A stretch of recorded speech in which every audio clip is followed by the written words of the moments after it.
তিনি মুখের কথাতে ওড়াতে পারেন। এই বাজেট তো শুধু বাংলা বিরোধী বাজেটের কথা নয়, এই বাজেট তো যুব বিরোধী, ছাত্র বিরোধী, শিক্ষা বিরোধী, স্বাস্থ্য বিরোধী। এই বাজেট তো গোটা দেশের মানুষের যে পুষ্টিগুণ পাওয়া তার বিরোধী। 1 টাকাও বাড়তি বরাদ্দ হলো মনরেগার কাজে, স্বাস্থ্যতে, শিক্ষাতে, নতুন করে শহরে রোজগার যোজনাতে? কোথায় টাকা বরাদ্দ হলো? এমএসএমই কে কোথায় রেখে দেওয়া হলো এই বাজেটে?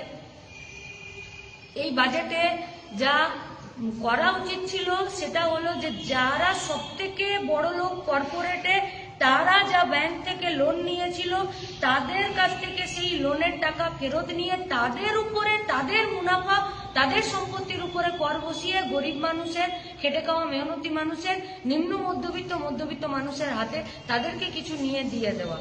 সেটা কি দেশের সরকার করলো? নাকি যে বাজেট দেশের সরকার পেশ করে সেই একই পথে রাজ্যের সরকার চলে না? প্রতিবার তো এটাই দেখতে পাওয়া যায়।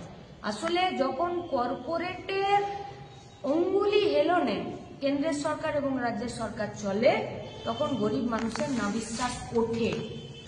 কারখানা, প্রোডাকশন এবং সার্ভিস সেক্টরে নতুন করে 1 পয়সার বিনিয়োগ নেই।